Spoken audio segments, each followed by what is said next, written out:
right, good evening everybody, and welcome back to Walks on Wall Street. We'll just do a quick audio check here and also a quality of the stream check. So if you can hear us and if you can see us in 1080p, let us know. Put a thumbs up in the chat, and then if so, we'll get started and we'll kick this off in just a minute here.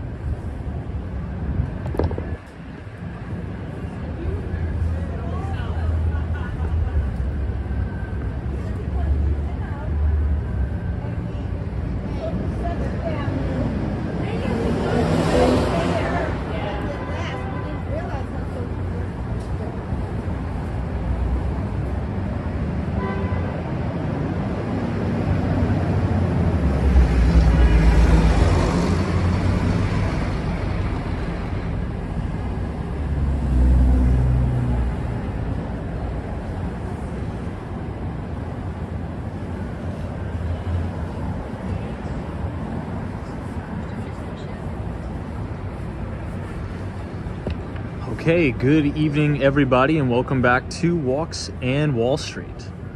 Today is December 12th, 2023. It is a Tuesday, and we are reporting live from Midtown Manhattan. We're actually standing on the corner of West 58th Street,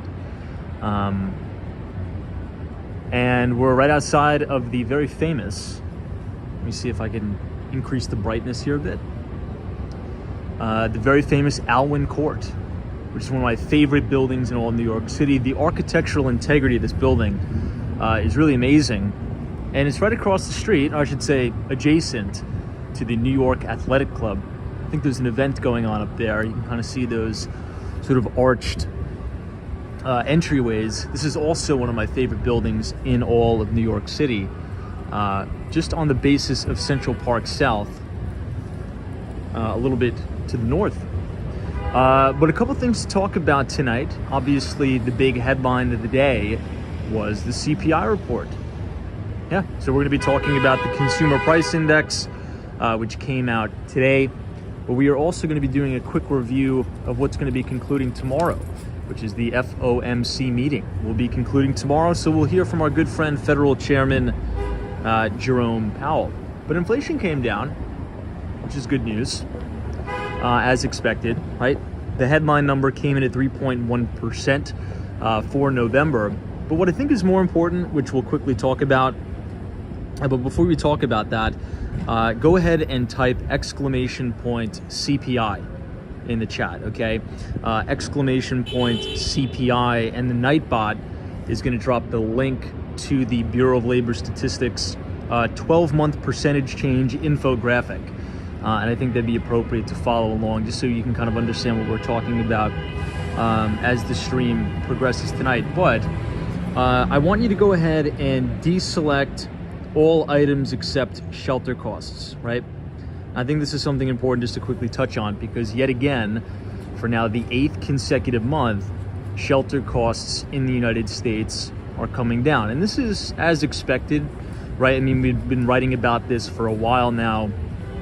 In the Behind the Street newsletter, it's something called in order of liquidity, and I think that's important to understand, because shelter or real estate, right, to be more broad, generally takes a little bit longer to correct, or I should say reprice for a higher interest rate environment, right?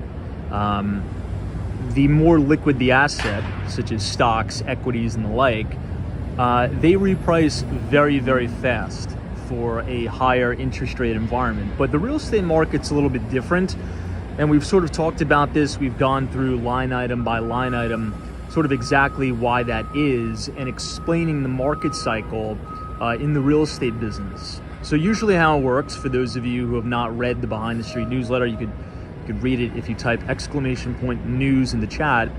But essentially, when the Federal Reserve starts to raise interest rates, okay, the first thing that happens is not price reductions across the board. What happens is transaction volumes across the board, in terms of residential and commercial real estate transactions, they start to decelerate and contract rather rapidly. Now, when the market becomes even more illiquid, right, and transactions are not getting done, then prices start to come down. So real estate is usually a laggard, right? You can't log on to your Charles Schwab or your Interactive Brokers account, and market sell, your $3 million New York City penthouse, right? But you can roll off the side of your bed literally tomorrow morning and market sell, $20 million worth of stock, worth of Apple stock, and that's going to be extremely liquid, and you can do that in the snap of a finger. It takes a little bit longer in the real estate market, so you're just starting to see, in my view, okay, you're just starting to see the real softening in the market, where rents are easing and coming down, prices are starting to ease and come down, and if sellers want to get deals done in this environment, okay, they got to be willing to wiggle a little bit on price. And this is why we've sort of seen new development and home builders do a little bit better and deals get done on that side of the aisle, because home builders and new development in general, the sponsors tend to have a little bit more wiggle room with what they can do to get creative to get deals done. And that can include buying down interest rates, that can include discounting the properties altogether, paying for 12 months, 15 months, 18 months worth of common charges and the like. With resales, there's not too much motivation in the marketplace, right? Because the vast majority of people who own a home or an apartment or a condo, the rates in which they have are well below 5%. 4 to 5 people have an interest rate on a 30-year fixed rate mortgage below 5%. So generally speaking, people want to keep those low rates, and the only new supply coming onto the market is new development. So we're starting to see shelter costs come down yet again. But I think the biggest, I would say, bright spot of this inflation report actually comes in the category of food at home. So if you look at the food at home number in October, it was 2.1%. Now we've decelerated down to 1.7%. So inflation is moving in the right direction, slowly but surely. And we'll see what happens tomorrow at the conclusion of the FOMC meeting, right? Remember, tomorrow is the last Fed meeting of the year. That's it for 2023. And we are going to get an update on monetary policy. Is the Federal Reserve going to leave interest rates unchanged? Are they going to hike interest rates, or are they going to cut rates tomorrow? We will talk about that and more tonight on Walks on Wall Street. I'm going to go ahead and close up the laptop here, folks, and say hello to everybody in the chat, and then we will get started. Just as a quick reminder, on Friday, I did send everybody the Behind the Street newsletter, which is our free equity research piece that we send out every other Thursday after the market closes. So go ahead and check your spam folder on your email if you haven't received that. And if you want to sign up, you can scan the QR code and punch in your email, and you will be signed up to receive all of our emails from our Substack.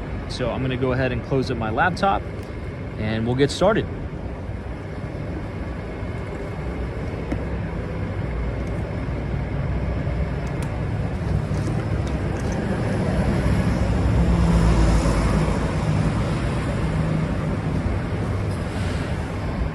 Okay, not to worry, I do have the winter jacket on.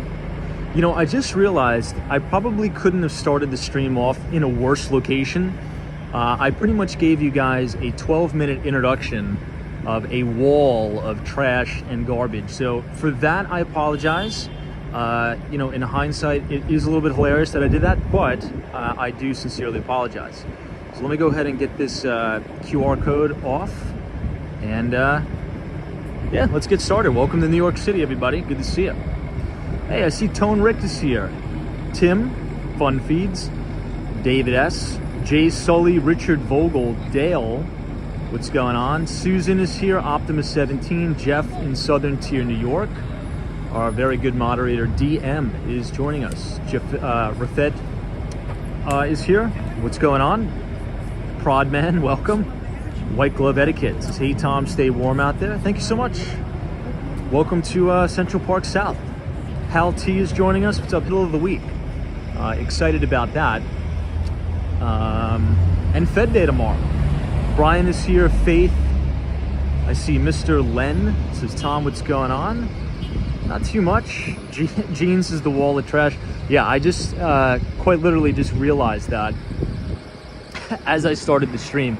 Now it is garbage day, and to actually be fair, I think that's recycling. I don't think that's garbage, but I think the point still stands. I think us as a city needs to figure out a better way to kind of hide that, I guess. Now, I guess I'm kind of used to it, right? You know, being a New Yorker, being here pretty much forever. But let's say if you're not from New York and you walk down the street and you see these mountains of garbage, I don't know, that's probably not like the best look. But I think we're gonna figure it out. I think things are gonna, you know, we'll probably figure out a way to hide that somehow. I don't know. Hey, Zach Drew, what's going on? Good to see you. Welcome. Derek is here, says hello, Tom, good evening. I see Michelle Frank. What's going on? Sai says, hey, Tom, how reliable are those data reports? Aren't we just gonna get surprised later on, changing the whole probability of rate changes? What do you mean by that? Could you dig a little bit deeper and maybe clarify that? Are you questioning the validity of the CPI data? Is that sort of what you're saying? And if that is what you're saying, yes and no. Yes and no. The way they calculate it, and this is why I advise, this is a good shot of 1 Central Park West. That's actually the Trump International Hotel and Tower. And just off to the right is 15 Central Park West. But generally speaking, I'd say you're correct. They don't calculate inflation the way they used to. And here's what sort of I advise. What I would advise is for everybody to keep track of their own personal CPI number, if you will, right? Now today, the headline number came in at 3.1%. I don't want to speak for anybody else, but my personal inflation rate is much higher than 3.1%. And that's just me, right? And it could be different for many people living in different parts of the country. You know, I just happen to live in one of the most expensive cities in America, unfortunately, you know, going back and forth between New York City and Miami. So my inflation rate is going to be a lot different from somebody else, right? Maybe somebody living in, you know, middle America would have a lower inflation rate now since oil prices came down so much, right? Energy prices have come down quite substantially, and I don't really consume too much oil, right? I don't have a car or gas, I guess you should say, but there's other costs that I do incur, like insurance costs have absolutely bombarded me year over year, right? Being a technical part-time Floridian, homeowners insurance is absolutely egregious, right? That's an inflationary cost. So, you know, it's different for everybody, I think. Hey, hello, mate, 2008. What's going on? Good to see you. DC322 says inflation rate is coming down. It definitely is. And I think that's why when you look at the futures market, you know, you're starting to see the market price in rate cuts for next year. By and large, everybody does believe and think. Sorry, I don't have the microphone tonight. I gotta go buy a new one. I don't know what I did with that. But the market is pricing in rate cuts for next year. The market believes that the Fed, oh man, I don't know if we can go to Columbus Circle tonight. Columbus Circle is a big windstorm. We'll have to stay in the center of the island. But yeah. 456 is Tom, my maintenance is going up 2%. Life, Liberty, and Guns says we just spent the same amount of money for presents for our grandchildren, and there are noticeably less presents this year. Yeah, so it's, you know, people are spending the same and getting a little bit less. Yeah, I mean, it's kind of crazy.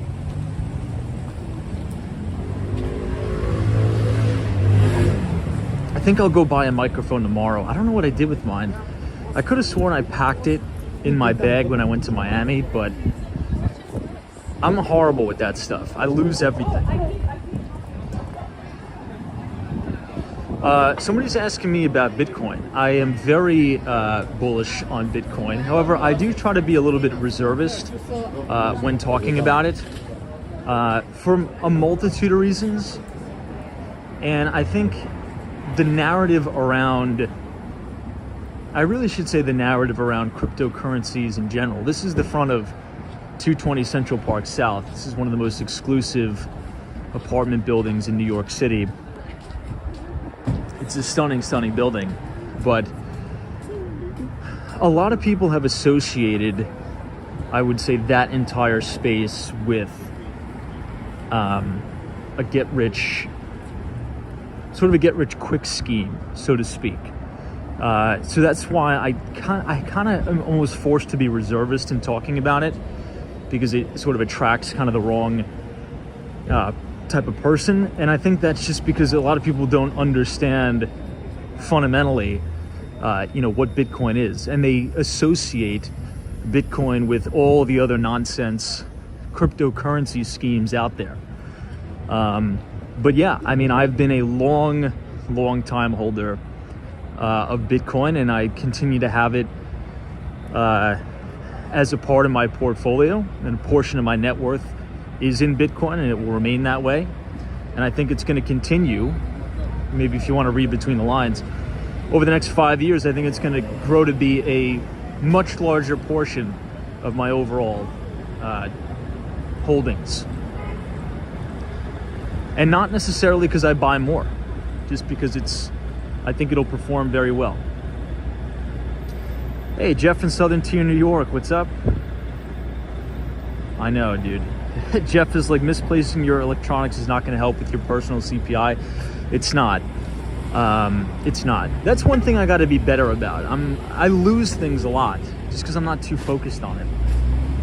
Sai says, I know what you're saying, but unfortunately people have made hundreds of thousands of dollars from crypto perpetuals by leveraging up 100x in timing pumps. Yeah, that's ridiculous. Hey, Dan H, what's up? Dan H says, why would you want to own Bitcoin?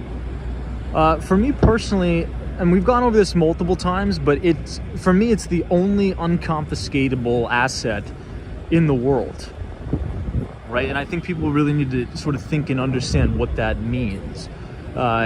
If you hold your own personal private keys, you have full self-autonomy over that asset. And it's permissionless, meaning you don't have to ask anybody permission to send it to anybody. It doesn't need to go through approvals. You don't have to wait for a wire. It's fully autonomous, unconfiscatable wealth. Now, does that mean you put your whole net worth into the thing? No. But I believe, for me, I don't tell anybody what to do. I don't care what anybody does. It warrants at least between a 5 and 10% allocation. If you're young and you really want to lever up, that's fine. You could take risk earlier on in your life, then it should probably actually be a little bit more. But I think in that range it makes sense and is normal. Hey, RB, what's going on? Yeah, I know. It's New York City needs to figure out the garbage issue and the garbage problem.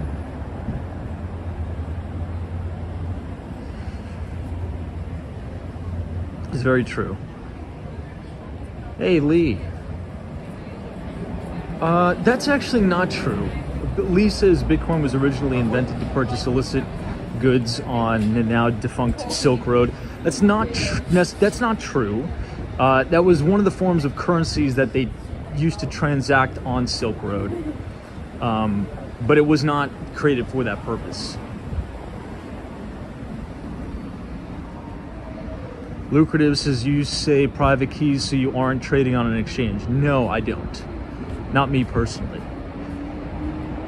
All the Bitcoin I own is in a paper wallet. Whoa, that's a guy. That scared the heck out of me. There was a guy in that couch. Not on it, inside the couch. But yeah, all the Bitcoin I own is on a paper wallet. And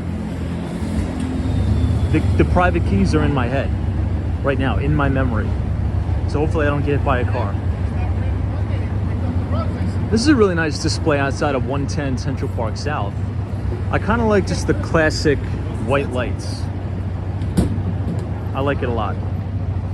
Hey Carlos, this transparent surveillance coin which can be tracked and traced. BTT lacks fungibility. Yeah, well, I'm not necessarily, so my whole thing is, I mean, okay, so if you think about it like that, a lot of the big bankers' criticisms, and many people in the chat, their criticism of Bitcoin is that it's used for a method of payment and transaction of drug dealers and terrorists, but that actually really couldn't be further from the truth, because the blockchain is an immutable technology, which means you can't, every single transaction can be traced down to the moment you've made it, when you made it, how big was the transaction size, what wallet you sent it to. So it's the most transparent money system in the world, right? There's really no ambiguity about it.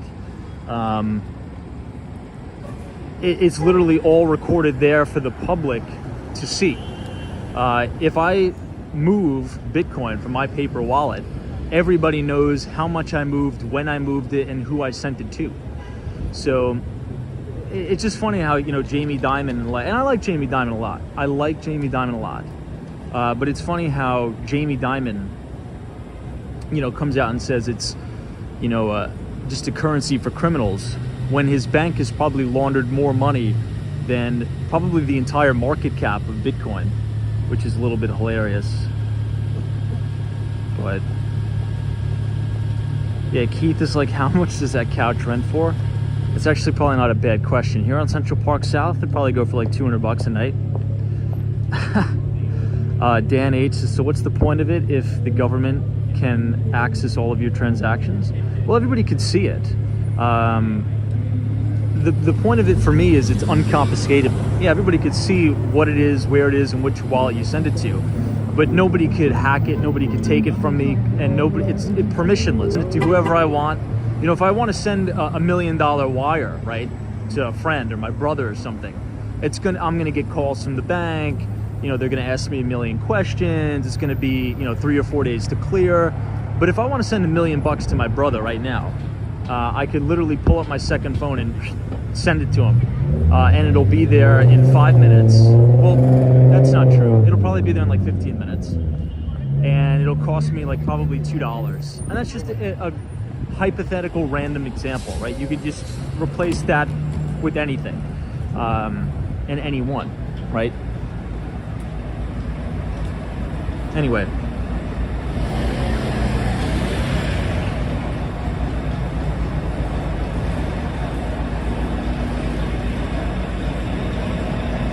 Hey, the Papa Smurf OG, what's going on?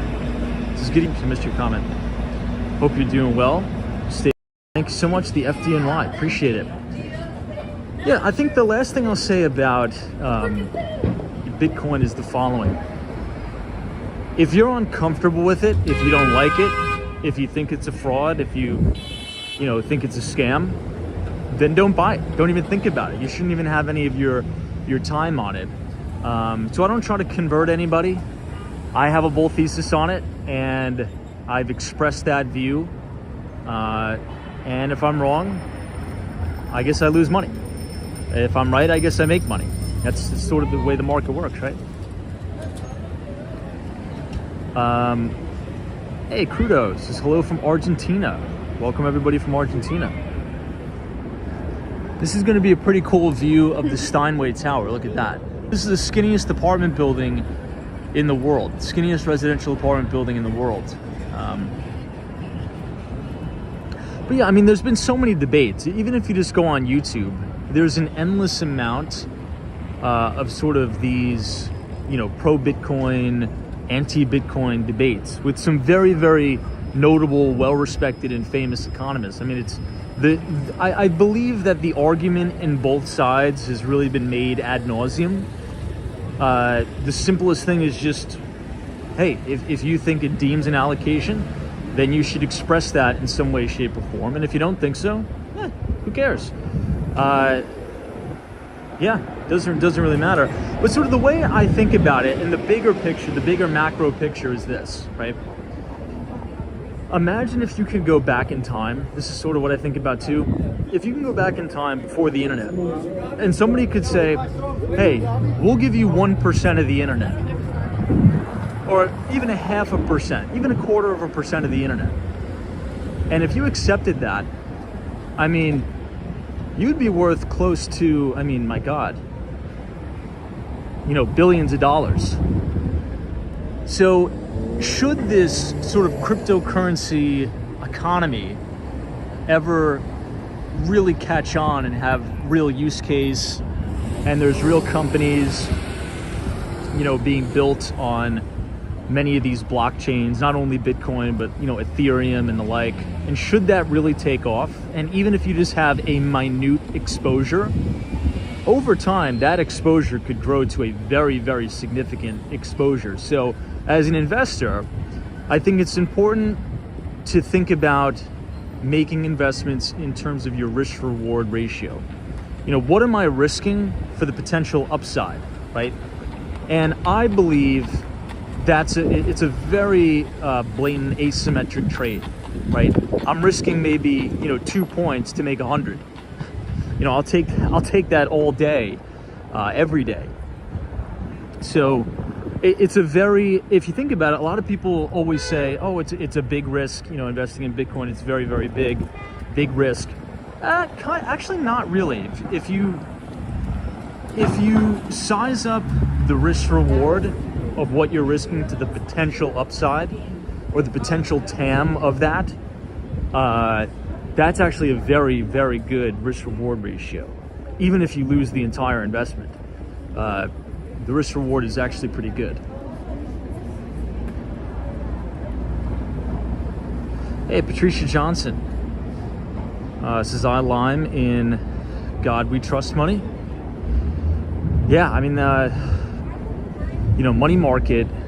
I was looking at this the other day. One of my good buddies sent me some data on money markets, and money in money markets right now are at all-time record highs. So a lot of people are in cash right now, which kind of makes sense because you could actually get a decently attractive yield, risk-free rate of return on your money now that interest rates have gone up. So, money market accounts, or even if you just bought T-bills, finally now you're making at least, you're beating inflation, right? I mean, the inflation print came out today at 3.1%. And, if you locked in, a 5% rate, at least you're keeping up and beating inflation a little bit. But, yeah, it's another good point.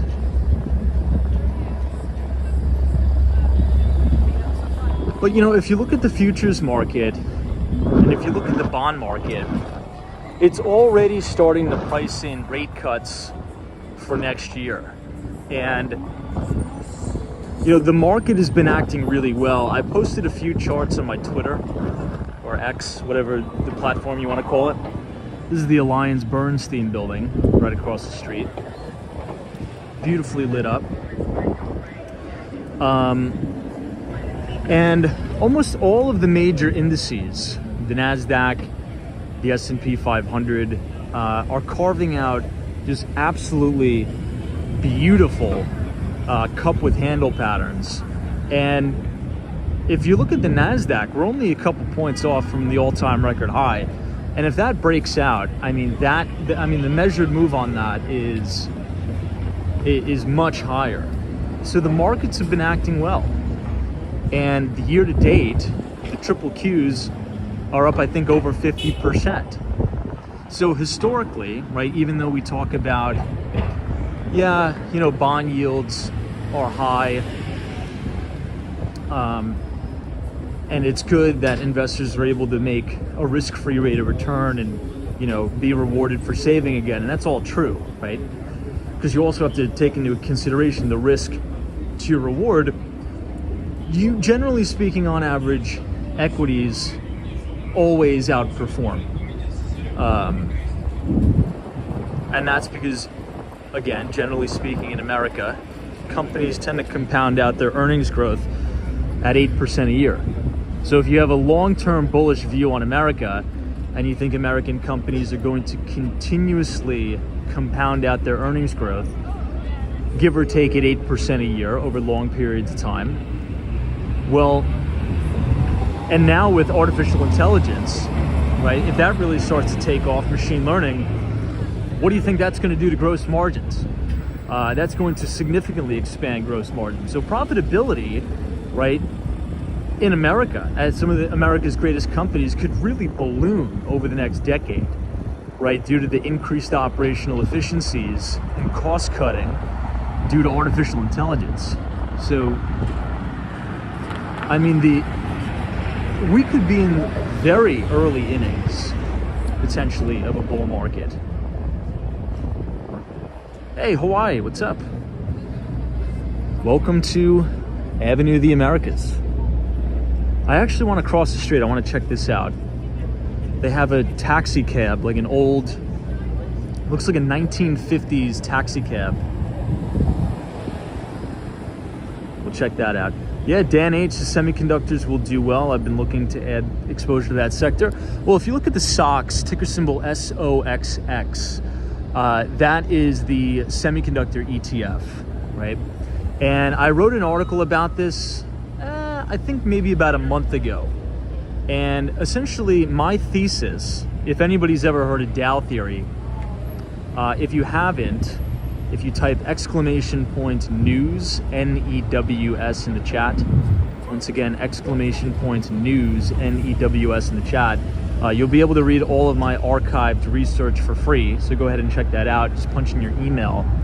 But in Dow theory, one of the components of Dow theory is that if the Dow transports, right, if the Dow transportation indice is leading and is making a new high, that's an overall positive sign for the general market and the economy, and the market should move significantly higher.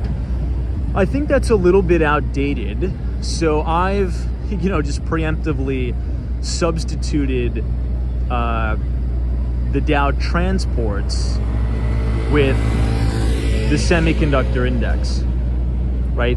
Because if you think about all of the major technologies, all of the products and services that are really going to pile drive this new economy, what is the one thing that they all have in common, right, by and large? Well, they're going to be made with semiconductors and chipsets, right? Particularly if you want to talk about artificial intelligence, machine learning. So the way I think about it is the following. If you believe, right, or if the market believes the AI hype, so to speak, and I'm using the word hype just for lack of a better term, if the market participants, right, believes that AI is going to drive earnings growth, is going to increase operational efficiencies at companies, right, drive down costs, well then semiconductor stocks should always be leading, because that means that sales activity and earnings growth at semiconductor companies are doing well, right, or perceived to be doing well. And that's actually what we've been seeing. This is actually really cool. Look at that. This looks like an old 1950s, like, taxi.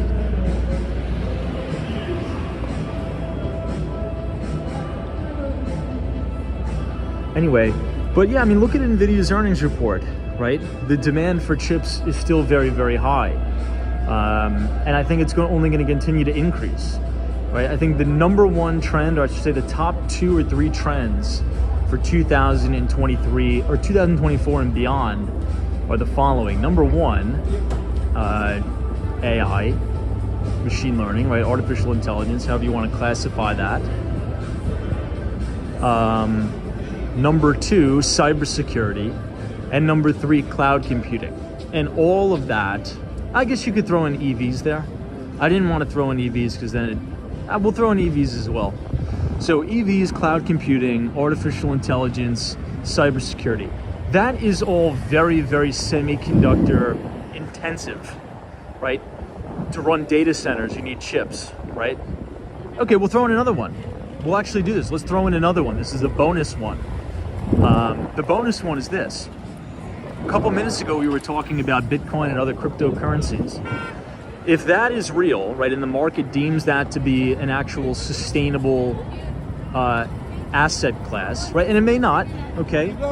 I think it is, but, you know, it may not, and I respect that opinion. Well, then that's another growth driver, right? Because you need all these specialized chips for mining, right? To run a mining rig, I don't know if anybody's ever, you know, put together a mining rig for Bitcoin. That requires a lot of compute and a lot of chips, and you know, it's only going to continue. Miners are only going to continue to try to over-compete and outperform each other, and that means they have to buy the newest and latest and greatest chips. So, all right, everybody, let's quickly check out 53 West 53rd Street. This building is technically considered on New York City's Billionaires Row. So like this one you see, the very skinny one in the distance, this is the Steinway Tower, okay? This is the skinniest residential apartment building in the entire world. It's on 57th Street, which is considered Billionaires Row, but 53 West 53rd is not on 57th Street, obviously, but it is still considered to be one of the buildings that are of the Billionaires Row style. So we'll quickly check that out. We haven't checked this out in a while. Hey, Sharon, what's going on? This is Evening Tom and Friends. What's going on? Tariq says it requires more power than anything else. Tariq, good to see you. Hope you're well. Hang with Mark Mom says cybersecurity and artificial intelligence are great careers to get into, and they didn't exist when I was in college. So there you go. More jobs in the tech industry. That's so true. And, you know, hang with Mark Mom, we were talking about this yesterday, you know, when people were sort of having a bleak outlook on the state of affairs in the US economy, to say that AI is going to kill so many jobs and it's going to create sort of a dystopian hellscape, to which I said, well, you know, maybe not, but maybe, right? I guess anything is possible. However, right, think about, you know, way back in the day, in the 70s, and even, you know, a little bit before that, the internet didn't even exist, right? Half the people in this city work in tech, right? At some way, shape, or form of an internet company, social media company. That's another thing that didn't exist. So you're 100% right. So technologies and AI is going to spark and balloon jobs that we can't even come up with yet. Like we don't even know what they are because they're not even invented. So I can't even name them. I mean, if you were to go back into the early 1970s and say, oh yeah, I'm a data science architect, or I'm you know, a Salesforce administrator, or I'm a software salesman, they'd be like, what, huh? What is that? What are you talking about? Or I'm a full stack software engineer. They'd be like, what are you talking about? It just didn't exist. And I think that's going to continue to happen sort of as we push through here. It's a really good point. Yeah, DC322, so they didn't even have cell phones back in the 1970s.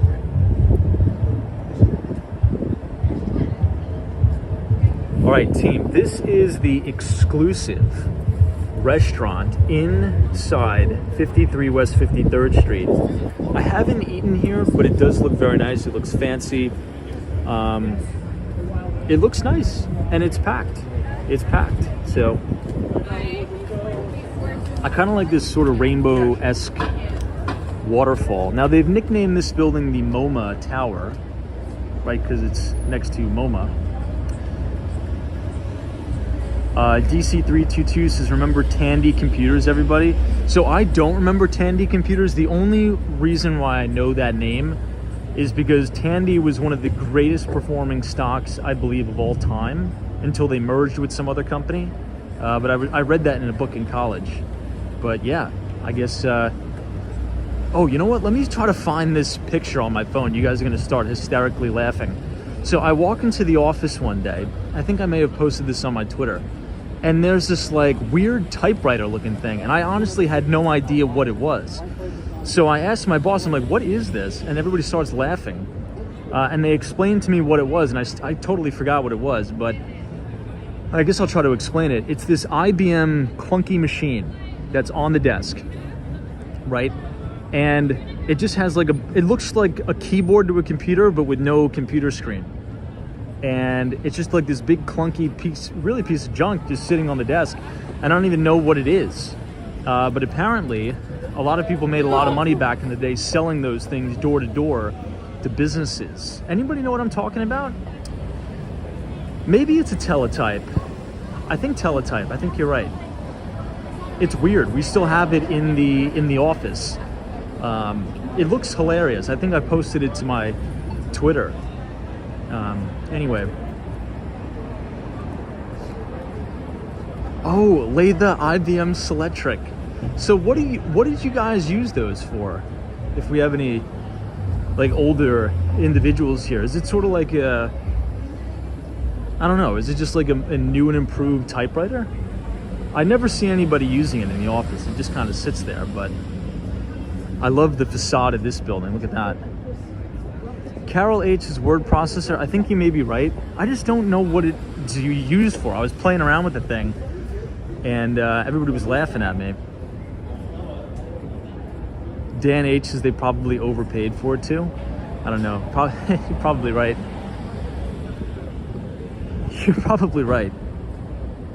All right, everybody, this is the front entrance of MoMA. It's one of my favorite museums in all of New York City. Ali Star says the Selectric is a typewriter with a ball for the fonts.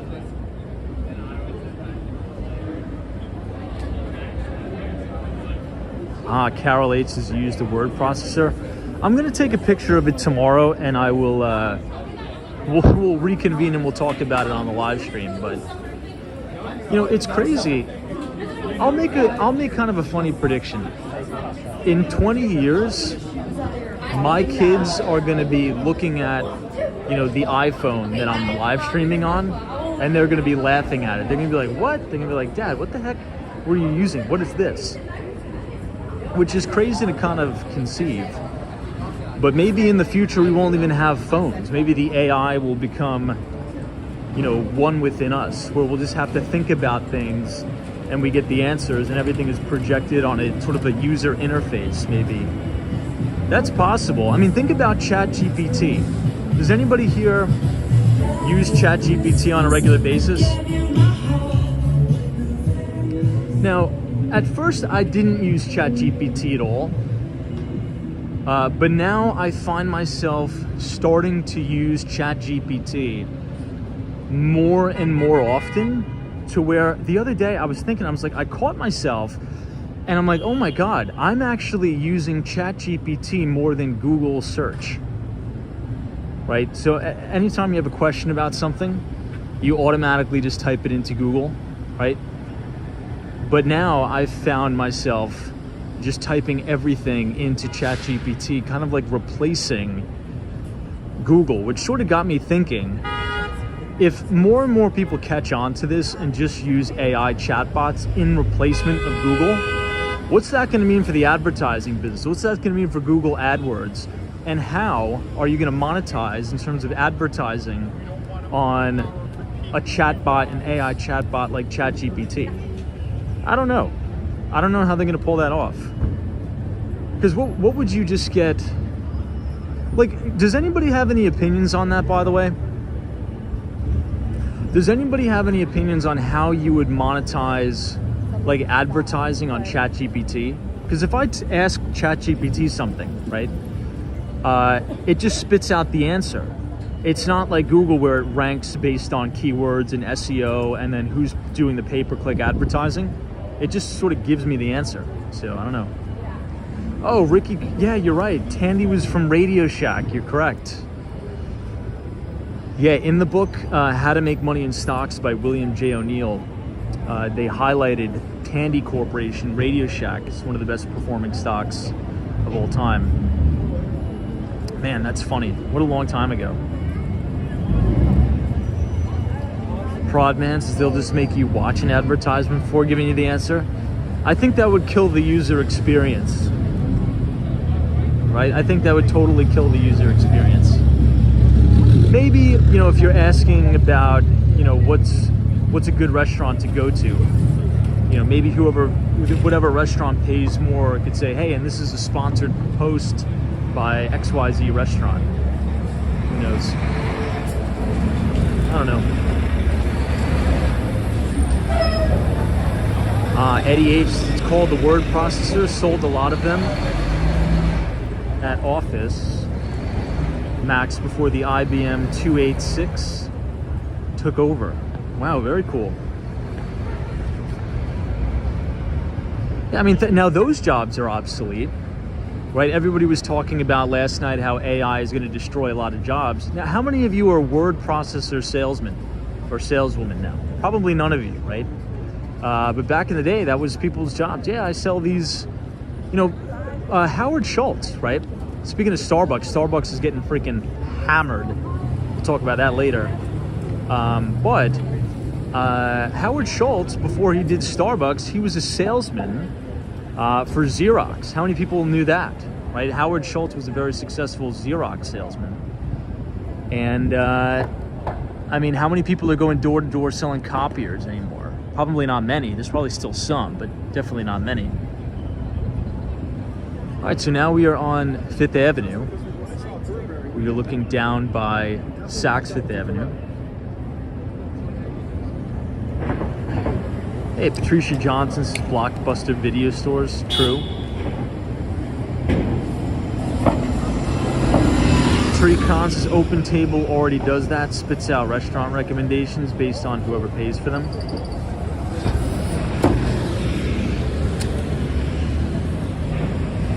Hey, Frame Freeze. Hey, Tom, say hello. What's going on? Thanks for joining us. The LT Prod says, how long before we have AI lawyers? I don't know. I always like to refer to that very interesting and kind of funny case that actually just happened where the lawyer was using ChatGPT to try to argue for his client. And the judge was like, wait, this is a totally fake and made up case you were referencing. And the judge caught the lawyer or the attorney just using ChatGPT to say, hey, argue this case for my client. And ChatGPT just totally made up a bogus case that didn't even exist, which is kind of funny. This is right outside the St. Regis and Peninsula Hotel. Looks stunning. But if you guys are enjoying the live stream so far tonight, feel free to leave a like on the video and click the subscribe button if you're new. We do these live streams almost every single day, starting at 8:30. And if you sort of like the conversations that we talk about, AI, technology, the financial markets, if you go ahead and scan the QR code on your screen and punch in your email, you'll be signed up to receive our bi-weekly newsletter, where we take all of our equity research and publish it for free to all of our Walks on Wall Street subscribers. I just sent the last one out Thursday afternoon, so go check it out. We wrote about some interesting lessons that we can learn from the investing legends that unfortunately passed away this year. Notably speaking, Sam Zell, Charlie Munger, and the one and only William J. O'Neill.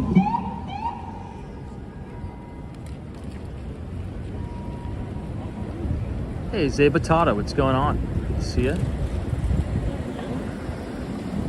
Hey, Jules, welcome. Welcome to Fifth Avenue. It's good to see you.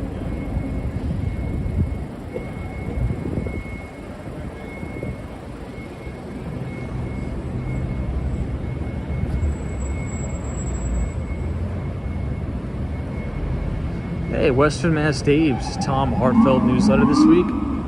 Glad you enjoyed it, Dave. Trust you're doing well. See the Irish toker in the chat. Now, since today was CPI day, right, obviously inflation day, I always like to ask, because obviously sometimes the data can be a little bit conflicting with actually what we see on the street. So I want to turn it over to you guys. Are you sort of starting to see your personal inflation numbers come down a little bit? Or are things still expensive for you? Are you starting to see a little bit of reprieve at the grocery store? Are costs starting to come down? Or no progress? I would say I'm starting to see a lot of progress in airfare. That's what I would say. I'm spending significantly less money over the last 3 or 4 months on airfare than earlier in the year. Prices are coming down for me. Hello Made 2008 says it's still expensive. Estelle says no. The Flag Films is kind of sorta here and there. John says negative. Simon Kelly says grocery, personal shopping, travel expenses are down for me. Well, that's good. Particularly that grocery is down. I'm not really seeing groceries or food coming down here in New York City or Miami. Mainly that's just because it's a very unique market and things are ridiculously expensive here regardless. Tariq Khan says, Tom, my steaks at Costco are still way, way up.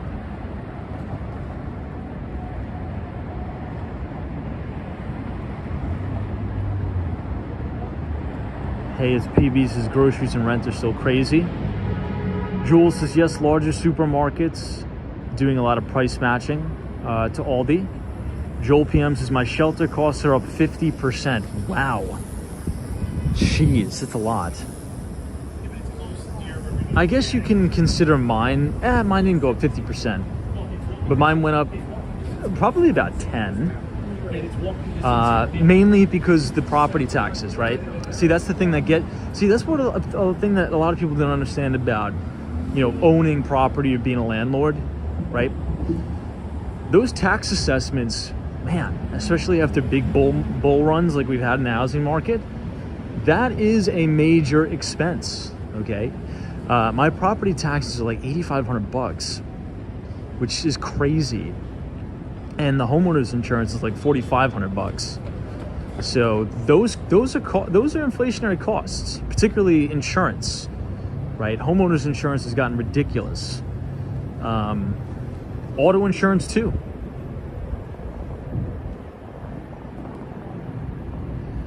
Yogi says, I'm hearing rent is going up around me. Well, I'm actually seeing the rental market soften, at least here in New York City and Miami, particularly on the higher end. Things are softening quite materially, in my opinion.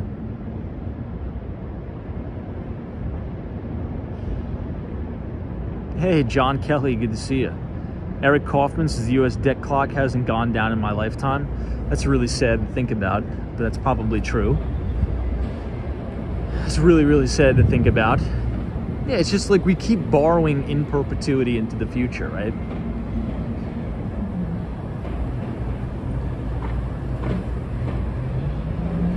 Yeah, Tariq Khan says no one really talks about the U.S. debt clock anymore. We just keep printing money. Well, I think it's going to be a topic of conversation tomorrow.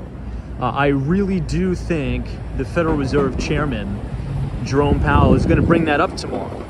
And the reason why I say that is because I saw a piece come out in Reuters the other day that this was the largest interest expense ever in U.S. history last quarter, right, on our national debt. Obviously, because interest rates have gone up so much, right? A lot of people don't think about that. Rates go up, yeah, it's good for, savers, like we're getting paid more money, if you buy T-bills and things like that. But it's costing us more money as taxpayers on the interest to service our debt, which is a big problem. So I really do think that's going to come up in conversation tomorrow at the conclusion of the FOMC meeting. We're going to hear from Federal Reserve Chairman Jerome Powell. He's probably going to talk about today's inflation report, but he's also going to talk about interest rates, right? Now, I don't know. I do believe that they're going to hold tight. I don't think they're going to cut rates. All but 2 months ago, I thought they were 100% going to raise interest rates. But now we've gotten not one, but two better than expected inflation reports out. Now, Goldman Sachs, as well as BNP Paribas, are calling for Well, what they say is going to be rate cuts as soon as Q1 of 2024, which is pretty much right now, right? We're almost through December, but I don't know, we'll see. What do you guys think? Yeah, Western Mass Dave's CPI inched down again, and I think it's going to continue. And shelter costs, right? That's one of the things we were talking about at the very beginning of the stream. This is my office, by the way.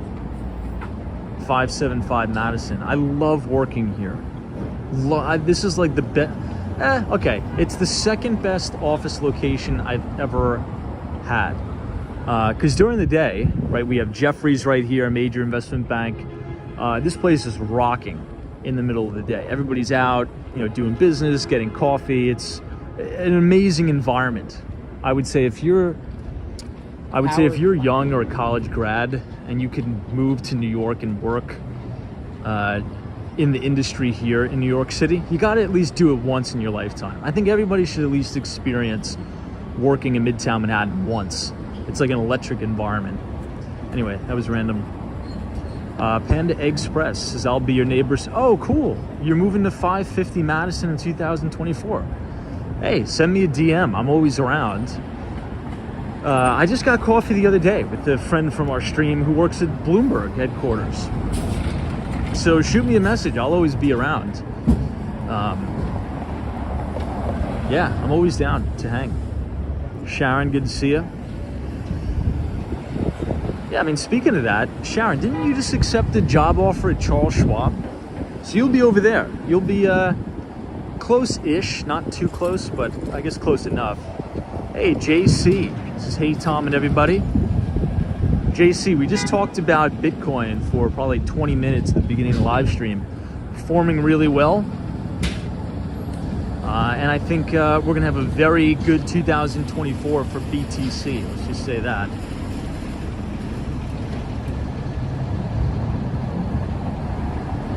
Pop, this is Tom. U.S. takes in $4 trillion a year, spends $6 trillion a year. What could go wrong?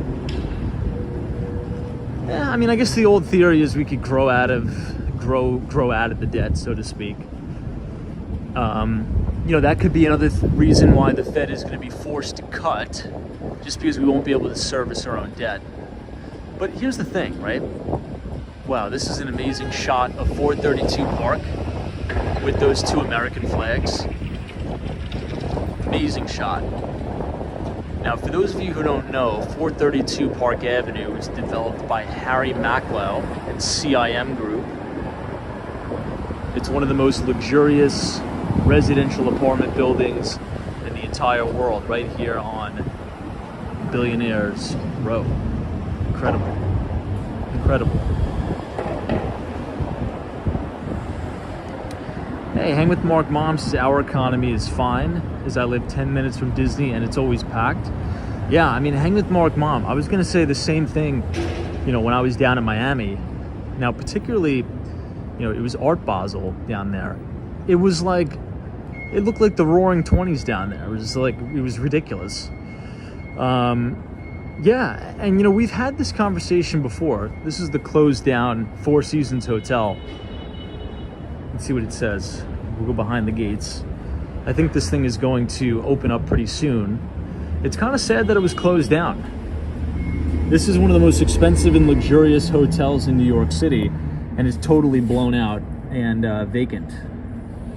Not sure if you guys can see in there, but kind of crazy. Rumor has it they're going to open this year, though. Well, next year, 2024.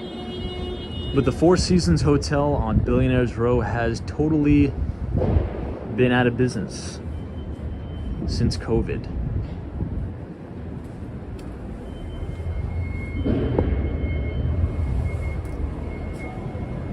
Man, it's a prime piece of real estate.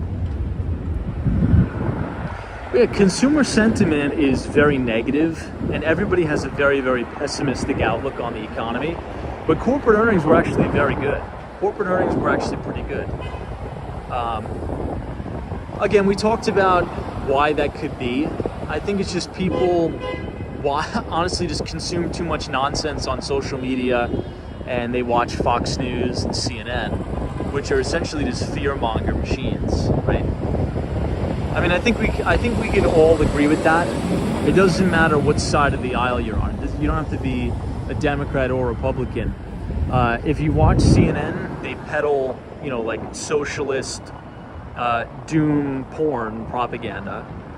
And if you watch Fox News, they peddle ultra-right doom porn propaganda, right? To say that, the reason why you're not doing well in life is because of Joe Biden. And same thing for CNN.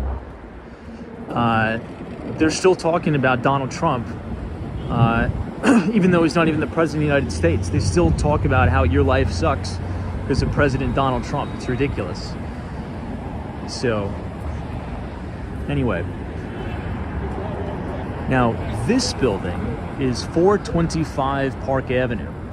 This is one of the newest Class A office towers here on Park, and it is going to complement 270 Park Avenue and the brand new Citadel Securities office tower, which, by the way, had to tap some of St. Patrick's Cathedral's air rights in order to build their building to the desired height that they wanted, which is kind of cool.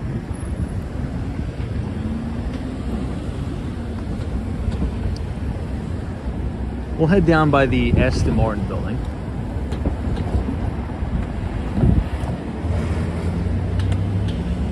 Simone Kelly says, Tom, have you invested in any commercial real estate? I'm working a few deals. I can't say too much more than that, but I'm working a few big deals in the city. But I think there's a lot of opportunity for commercial distressed assets in the city of New York. Big opportunity. Big opportunity.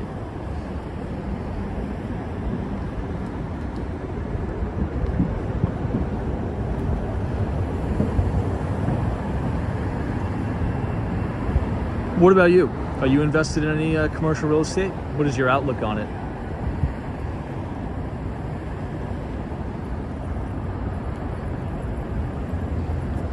This is the Aston Martin showroom.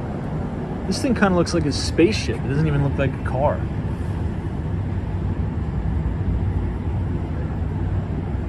Yeah, 4, 5, 6 is, to be fair, people were saying economy is strong before 2008 crisis. Well, everybody says everything all the time, right? And I know that sounds like a general statement, but I mean, if you've been listening to, for example, the Peter Schiff podcast, he's been telling you to, get out of U.S. stocks and short the market since 2010. And if you were to listen to Peter Schiff, and I love Peter Schiff, by the way, I genuinely love the guy. I think he's a great guy. But some stocks went up 3,000%, right? The market's up over 500% from that time. So the markets run in cycles. Generally speaking, the market tends to correct 10% right around twice a year.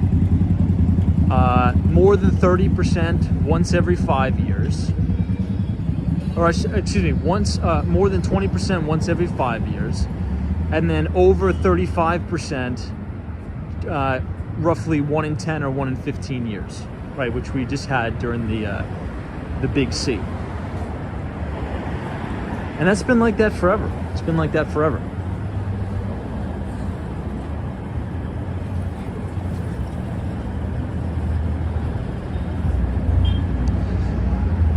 Now, I think it's horrible what they did to Peter Schiff, to his bank. I think he's actually in some lawsuits right now with some big defamation lawsuits of 60 Minutes, Australia. And I think he's going to win those lawsuits, by the way. I really think he will. This is the art gallery inside 432 Park.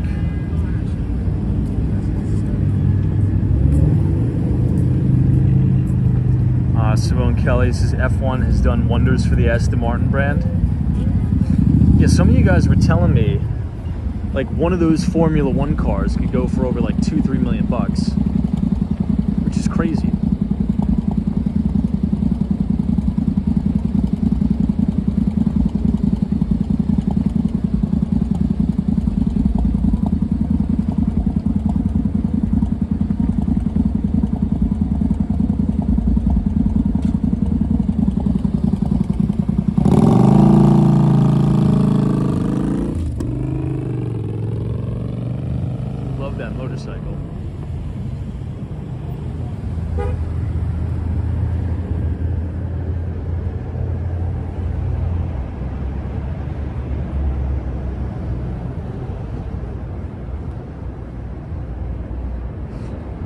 But I think it's important as we look out to 2024 to try to identify the true market leaders, right? And I posted a few on Twitter. But usually in the early stages of a bull market, the stocks that emerge first, hold on, I think I got to plug in my phone. No, we got a couple more minutes. Usually the stocks that break out into new all-time high territory first will be the new true market leaders of the next bull cycle. And they are definitely already out already. Now, sector focus is very important. You have cybersecurity doing exceptionally well.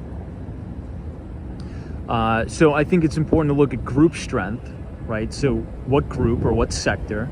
Cybersecurity is out and doing well. You have home builders out and doing well. You have semiconductors out and doing well. And now you have a lot of these SaaS stocks that were beaten down heavily coming out and doing really well. Now, the question is this. Here's sort of the million-dollar question. A lot of these sort of software-as-a-service companies have already repriced for the higher interest rate environment. The question is, will the market ever again assign these SaaS stocks the incredible premiums that they were assigned in the run-up to 2021, right? Trading at ridiculous multiples to earnings, ridiculous multiples to sales. What is going to be the new assigned multiple? Now, if you take the multiples that some of these SaaS stocks were trading at in 2021 and you assign them those same multiples today, right? If you just assume that the market's going to, improve and the market's going to say, okay, we think rates are going to come down and these SaaS companies should trade at, 10x revenue or whatever, then the stocks actually don't look too expensive, which is the crazy part. So as these companies, right, assuming they continue to compound out their sales and their earnings, there's some very, I would say, maybe even undervalued assets out there, particularly in the software space. So that's important to watch.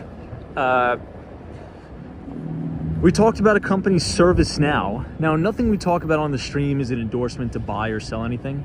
We just sort of have these conversations. But as sort of a learning perspective here, like look at ServiceNow. Today it broke out into new all-time record high territory, trading at all-time record highs, 52-week highs.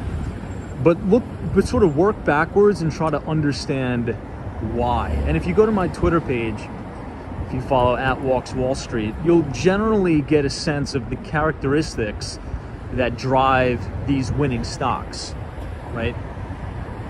They tend to have phenomenal earnings power, right? So they compound out their earnings per annum at least by 25% plus.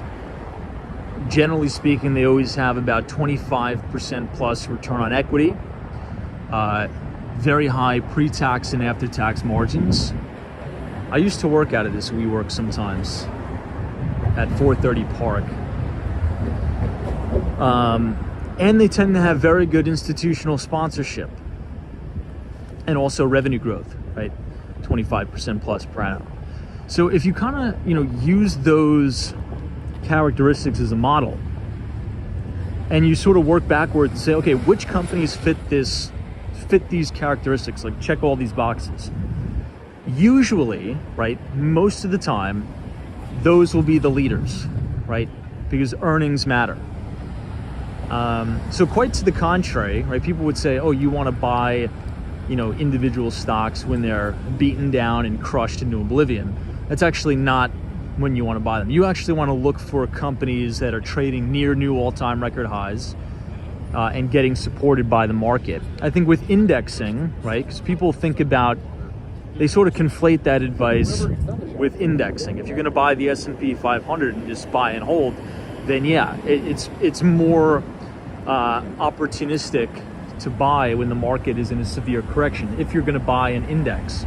But an individual stock, if stock gets crushed, there's no guaranteeing that's ever going to come back, right? I mean, how long did it take Microsoft to come back from the tech wreck, right? It took it to 2014 just to break even. So, that could be dead money for a while. So it's important not to just say, oh, a stock is down, so I'm just going to go randomly buy it. You can get yourself in a world of hurt. Hey, Soren HD, thank you so much for your $2 donation. This is hello and greetings from Peru. Oh, cool. Well, welcome to New York City and welcome to the Ferrari, I wouldn't say dealership, I would call it a showroom. This one looks nice. What do you guys think? The blue one? The orange one? Let's check out the others. All right, so we saw the blue, we saw the orange.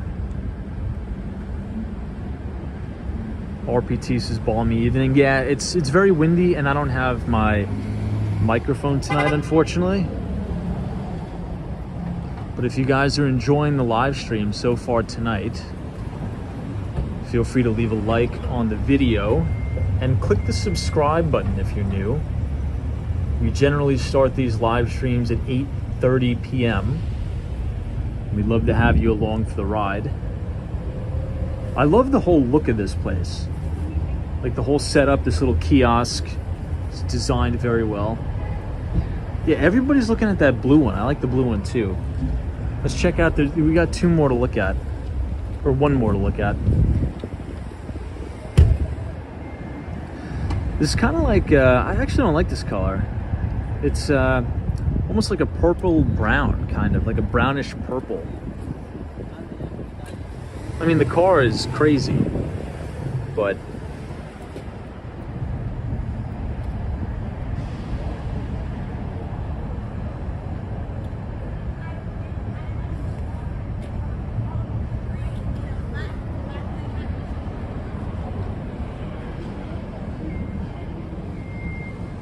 very cool.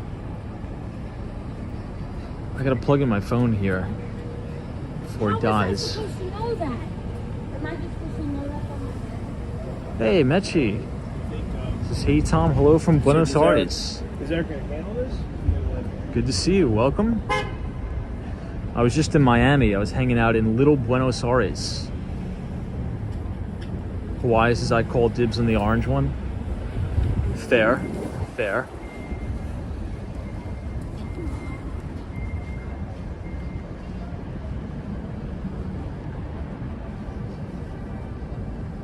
Alright, let me see if I could put my phone down on the mailbox so I don't have to put you guys down in the garbage cans like I did last time.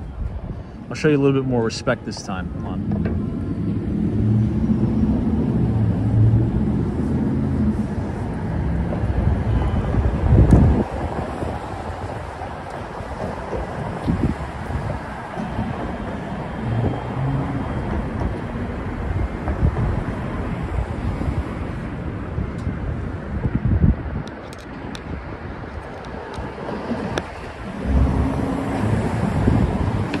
Yeah, we got mailbox cam this time. Hey, paranormal witness girl, what's going on? Long time no see. Hopefully you're doing well. It's definitely a lot colder here in New York than it is where you are. Before I forget, I wanted to briefly just mention one other company, and I'm going to be writing about this in next week's Behind the Street newsletter because it's really caught my attention. I was about to say Pinduoduo, but that's actually not it. Hold on, let me cross the street here. How am I blanking on the name of it? I mean, Duolingo. Duolingo, that's it. Pinduoduo, Duolingo kind of sound the same. Pinduoduo. Actually, not for nothing, Pinduoduo I'm watching a little bit, but I don't like the fact that it's like a pure play Chinese company. Don't like it. for a multitude of reasons. I've been burned before investing in China. I actually used to be a very, very big China bull back in the day. As a risk for China, in my opinion, particularly after COVID, with all major companies across the world kind of pulling out of China, ripping their supply chains away from mainland China, giving it to Japan, Korea.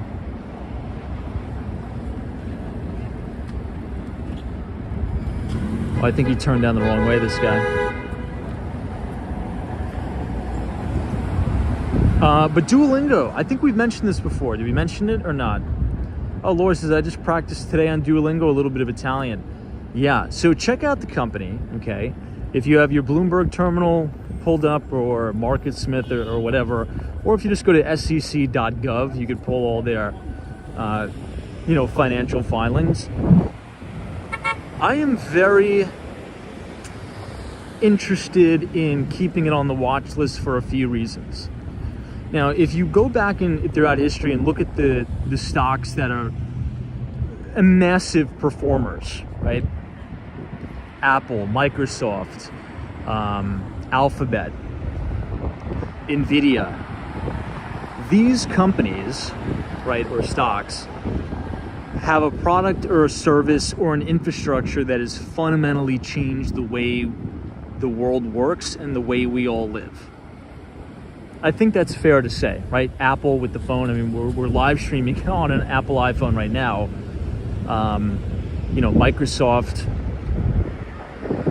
Google. So the big, if you want to make I'm just thinking out loud here. So just thinking out loud, just a forewarning. If you want to make the big money, right, and sit in a stock that's going to compound out its earnings, it's got to have a product or service that's going to change the world fundamentally and have a massive, massive total addressable market, right? It can't be addressing a little flea of a market. Now, is Duolingo going to do that? Like, what is the TAM, right? I was thinking about this with a friend the other day. Like, what is the TAM, or total addressable market, for people wanting to learn another language? It could either be infinite or it could be relatively small.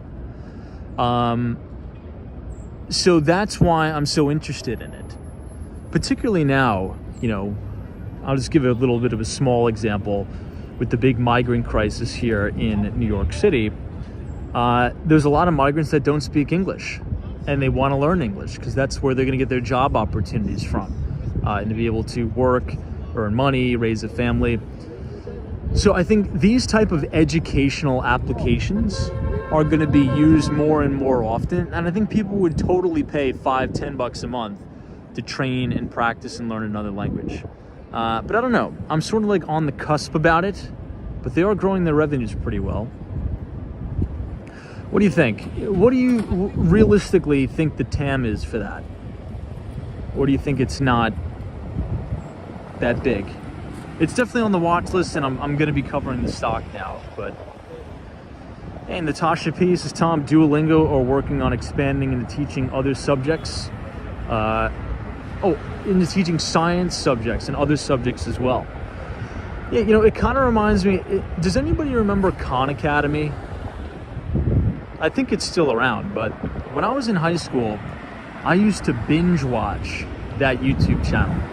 I forget the gentleman's name. His last name is Khan. I forget his first name, but Khan Academy was really great. And if you can have an outlet or another option to traditional college, right, like an online educational learning platform where people could just pay as they go to learn individual skill sets, that's huge. I would pay for that. I would use it. Yeah, Laytha says, love Khan Academy. Oh, Estelle says it's still around. Okay. It just doesn't get shown up in my recommendations anymore for some reason. Oh, Tariq Khan says, yes, my kids use it. He was great. He was such a good teacher, and still is, right? I'm just saying he was, because I used to watch it back in the day. Great teacher, right? I'm surprised he didn't kind of build out his own I mean, I guess he technically does, right? He probably makes, you know, tens of millions off the YouTube advertising, but he could probably sell courses direct to consumer. His stuff was really, really good. Lori says you need to try out Coursera. I took a course from Yale University through Coursera. I've heard of it. I've heard of Coursera. Carol H says I love Khan Academy. Yeah, he helped me study for my chemistry regents. Whoa, does anybody remember that? Who here remembers taking the regents examinations? Those were the times.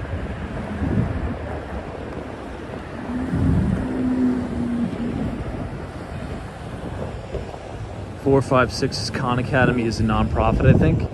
Nonprofits are cash cows. He probably is doing well.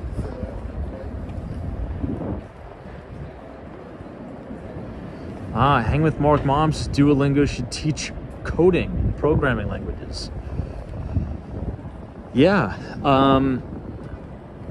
You know, I taught myself how to code. Now, I'm not like a savant, but I know my way around Python. And I was pretty much self-taught through YouTube and a website called codeacademy.com. So if you go to codeacademy.com, now they do have some paid courses, which I've taken at minimal cost, but you could take their free introduction to Python courses and it'll walk you through step by step on how to download it on your computer, you know, write basic scripts, build like little games in Pygame and things like that. So, I mean, there's definitely websites out there that offer it, but I definitely agree that Duolingo should probably offer that as well. I'm just not too sure how well that would translate to mobile, right? Because I mean, correct me if I'm wrong, Duolingo is mostly a mobile application, right? At least when I've used it, it's always been on mobile. I haven't really ever used it on desktop.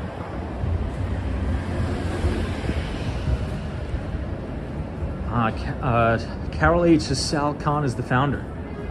Got it. I'm gonna look up Khan Academy when I get home. Oh, hang with Mark Mom says Tom, I had to pass the Spanish, calculus, and chemistry to earn my Regents diploma. Yeah, I think that's what it was back in my day as well.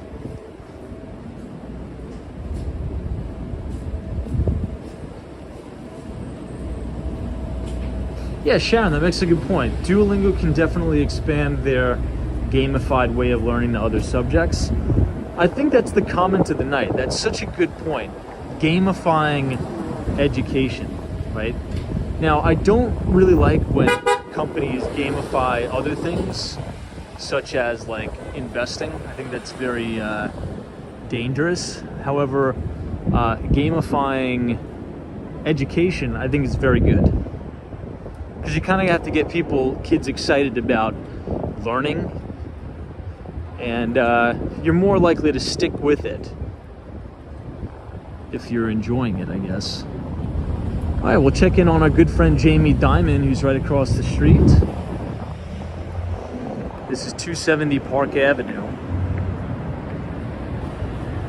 But yeah, so on next Thursday's newsletter, I'm going to be publishing not a full equity research piece on Duolingo, but just my initial findings, because I'm intrigued by the company and I'm starting to cover it, I'm starting to model it, and I think you guys would be interested in that. So if you want to read that, it's going to come out next Thursday.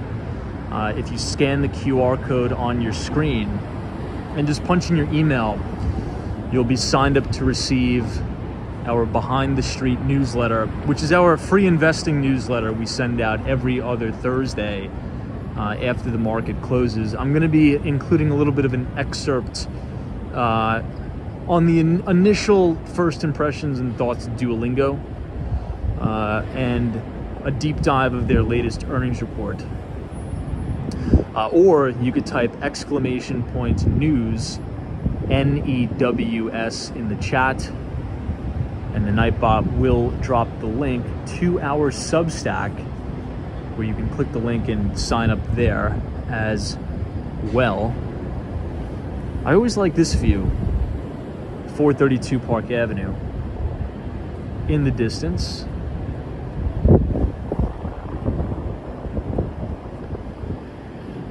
Hey, Gary Carpenter, welcome. Pleasure to see you. Trust you're well. Colton Manning is joining us. What's going on?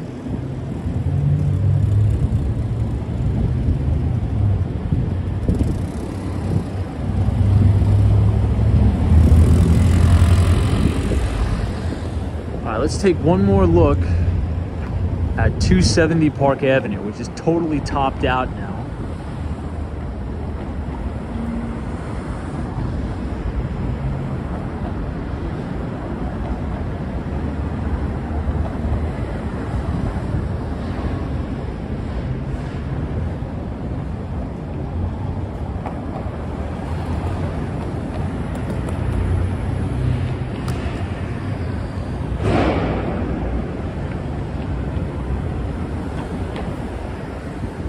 Let's head towards Grand Central Station and get out of the cold for a little bit.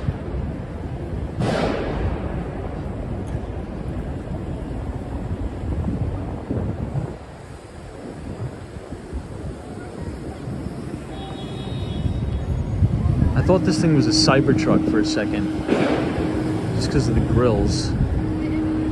Anybody see that video that the CEO of Ford put out on Twitter?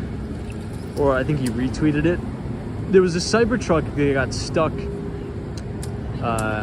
Cybertruck got stuck in the mud getting a Christmas tree, and a Ford F-150 had to pull it out. And the CEO of Ford retweeted it. I thought that was kind of funny.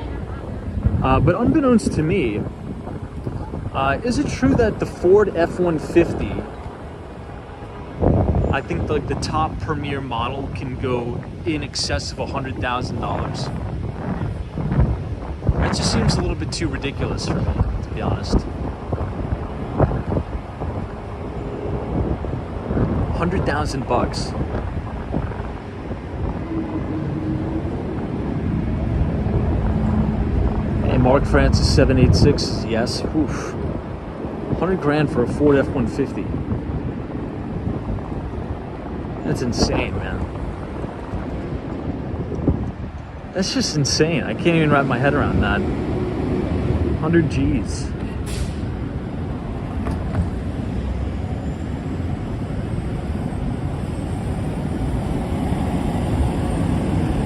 You think you're buying a sports car or something.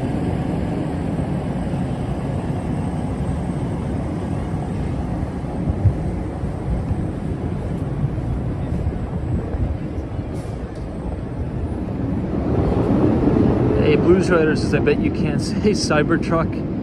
I know. Cybertruck stuck 15 times without screwing up. True.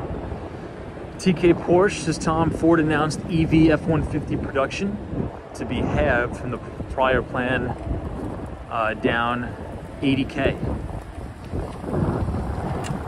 Yeah, I mean, the funny thing is, a lot of these other auto OEMs don't make any money selling EVs. I think for every electric vehicle they sell, they lose 30 grand. I mean, the only people making money with EVs is Elon Musk. So it's going to be interesting to sort of see how this plays out, right? Another thing I was thinking about is this. Now, I'm in no means an analyst for auto OEMs, okay? So take what I say with a grain of salt.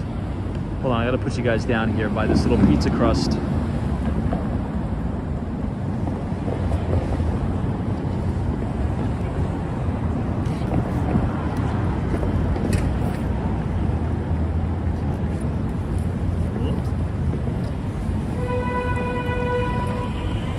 It's a little half-eaten little pizza crust. Anyway, you know, the dealerships make a lot of their money on the services. Is that correct? So you take your car into the shop, they give it a, an oil change, they change your brakes, they change the tires, they rotate the tires, they fix things, and they make a lot of money off of the services. There's not much money to be made with servicing an EV, right?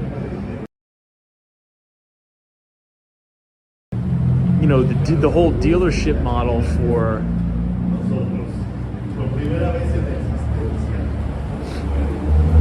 if customers are going to demand EV sales, if the dealerships, number one, aren't making any money off of the sale, and then they're not making any money off of the service contracts, sort of how is that going to work? I don't know.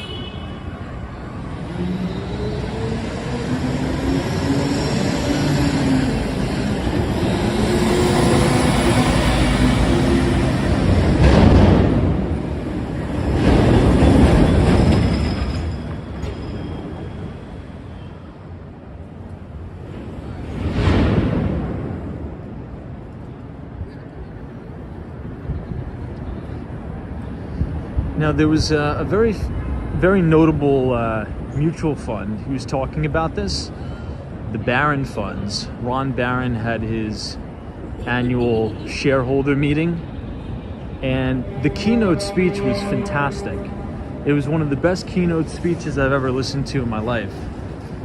And if you look it up on YouTube, if you just go to, I promised you that I would link it in the Nightbot, but I forgot.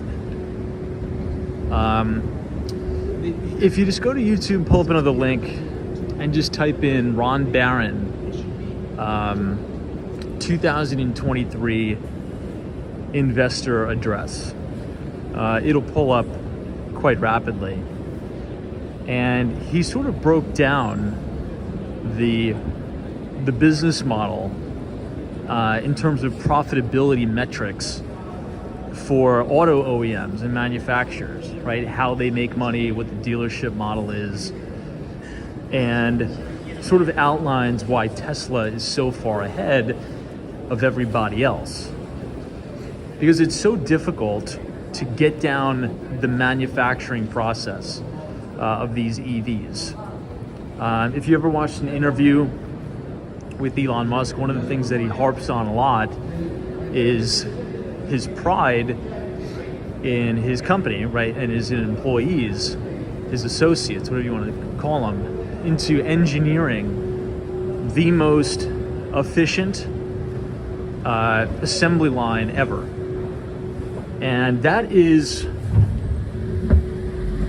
mainly part of the problem that a lot of these other auto OEMs are having, because the company wasn't built to be an EV company. They're trying to transition, so they're not going to get disrupted. That's why they're losing about $30,000 per EV they sell. It's very fascinating. You got to watch that Ron Barron keynote. He sort of lays it out very well. All right, so we're now in Grand Central Station. It's very warm in here, finally, getting out of the cold.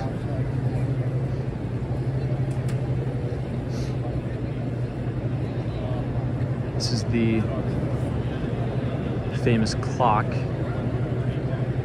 inside the station.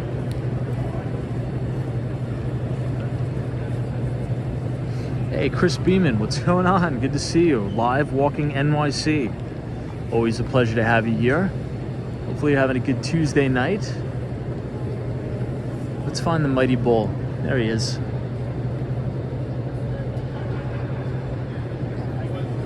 I know, Hawaii's like, I love it in here. I love it in here too. It's an excuse for me to get out of the cold, but it's also a nice experience for the viewers too.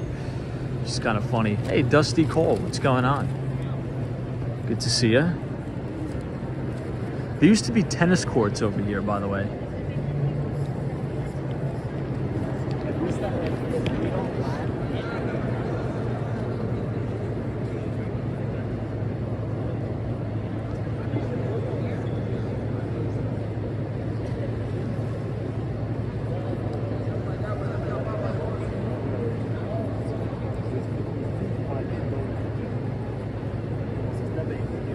Played TVs. Was there an Apple store in there? Yeah, you just walk right up the stairs and it's on the second level. Now, the Apple Store actually wraps around. So if we stand here and if you walk up the stairs, it wraps all the way around through this little, I guess, cul-de-sac kind of walk through. And it goes all the way to the top floor through the escalators. So it's pretty big. It's a pretty big Apple Store. Now, it's not 24/7. The only 24/7 Apple Store is at right outside of the GM building, the flagship.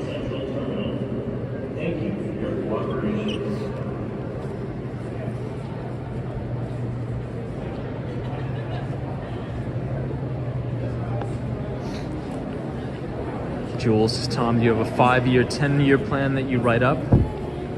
In terms of like an investment thesis? Or just like life goals, I guess? I guess I would say yes to both.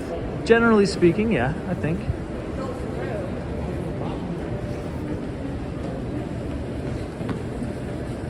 Ooh, I hope they make their train.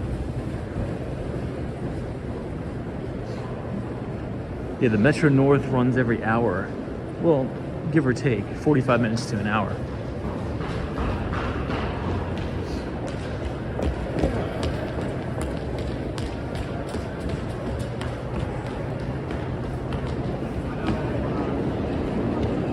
I remember doing this in Penn Station, run into the train, all stressed out. It sucks. It sucks. It's better off just getting a place in the city, to be honest. But some people don't like living in the city. Some people just want to work here and not live here, which I get.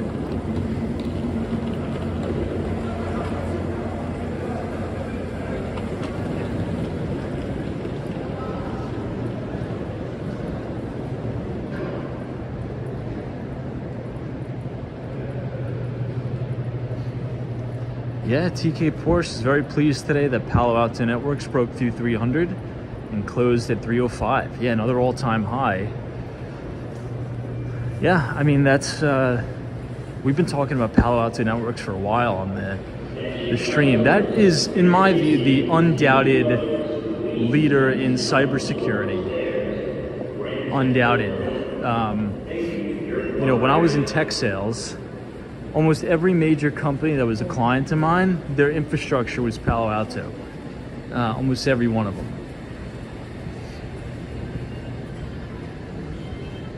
Let's go through the other side.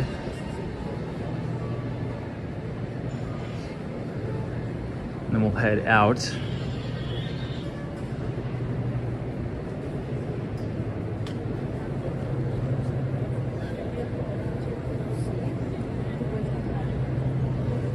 Oh, we didn't do our predictions. I think the predictions are quite obvious, but we'll do it anyway. Now, since tomorrow is the conclusion of the FOMC meeting, what do we think is going to happen? Do we think the Fed's going to cut rates? Do we think the Fed's going to leave rates where they are?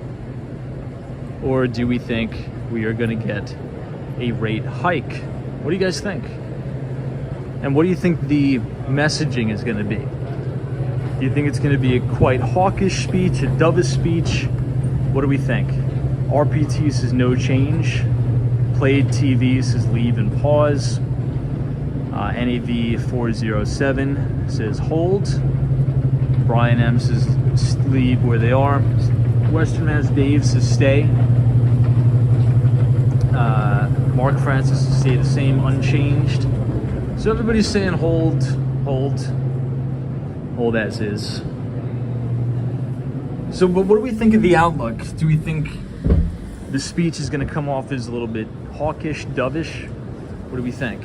Brady Graham says no earthly idea. I honestly think that's the appropriate answer for everybody. We don't really know, right? We don't really know what's in Fed Chair Powell's brain. You know, he could go rogue and change it up on all of us. Who knows? Hey, Sabrina Fair, what's going on? Happy CPI day. Happy inflation day. Good to see you. Tariq Khan says, I would love to see it cut. Now, we have a data point to work from. If you want to go back to the hiking cycle running into '07, and then when the Fed started to cut all throughout '08, then the market rolled over during the cutting.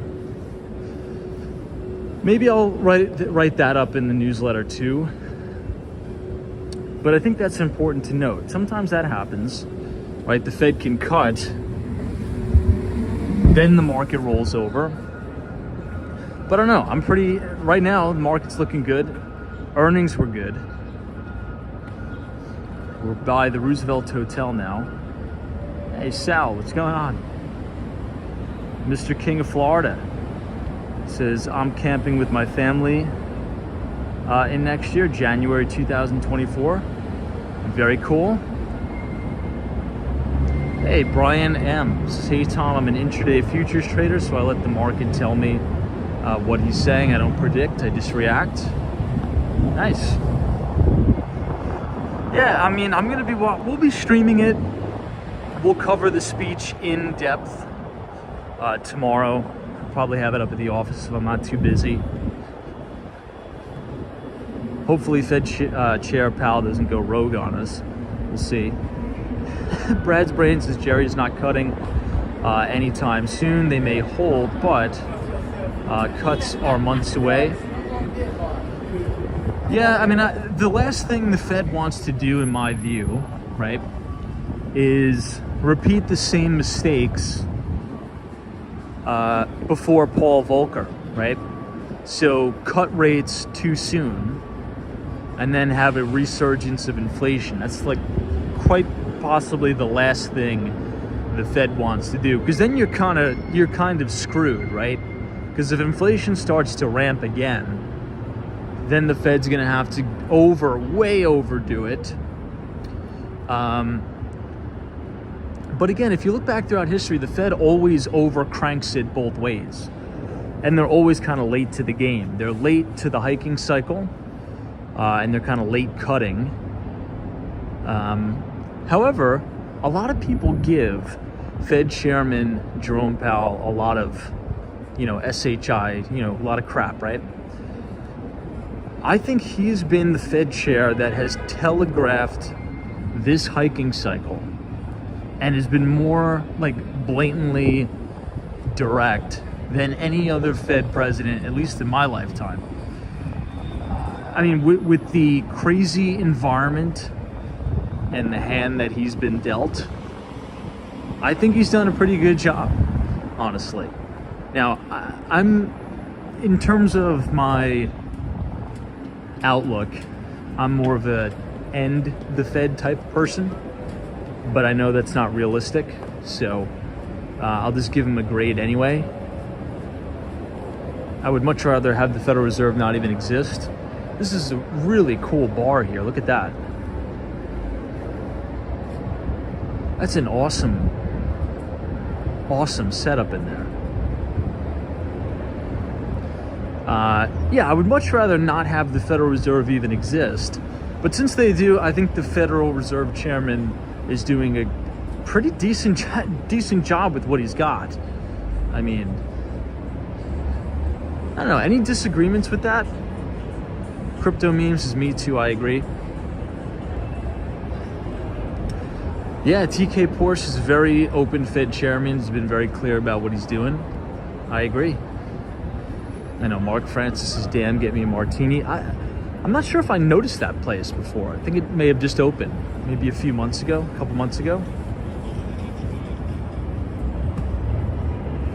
Brad's brains is as frustrating as this all is. I honestly think Powell has done well, but you're 100% right that they will push inflation farther than it needs to go.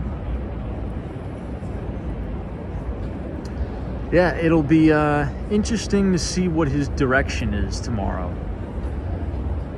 If he just holds rates where they are, but maybe comes off as a little bit of a hawk. Maybe he says, look, we're going to leave the federal funds rate unchanged at 5.25% to 5.5%. But he always says, we do reserve the right to continue the hiking cycle, being data dependent.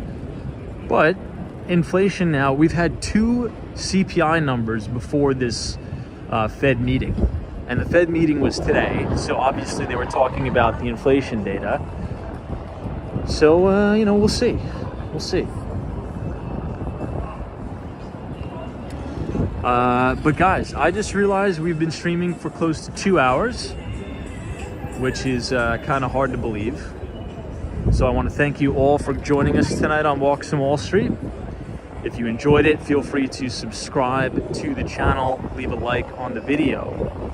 And if you want to sign up for our free investing newsletter, we write it every other Thursday after the market closes, and we email it to all of our Walks and Wall Street subscribers for free. So go ahead and scan the QR code, punch in your email, and you will be signed up to receive it. But until then, guys, we'll see you tomorrow. So Andy, thank you so much. Richard Vogel, Joseph Hardaway, Leda, Sharon, Steph UF, Bree Grams, NAV 407, Vinny, Sam M, Sabrina Fair, thank you all, DM, Western Mass Dave, all of our good moderators, Brad Brain, Austin City Limits, Unij 23, DC 322. Everybody, TK Porsche, appreciate it, and have a wonderful Wednesday. Maybe tomorrow we'll go down to the New York Stock Exchange. We'll check out the Christmas tree down there. We've only seen it once, so maybe we'll go down there tomorrow. All right, guys, always a bull market somewhere. You just need to know where to look. Good luck tomorrow with Fed Day. I think we're going to need it.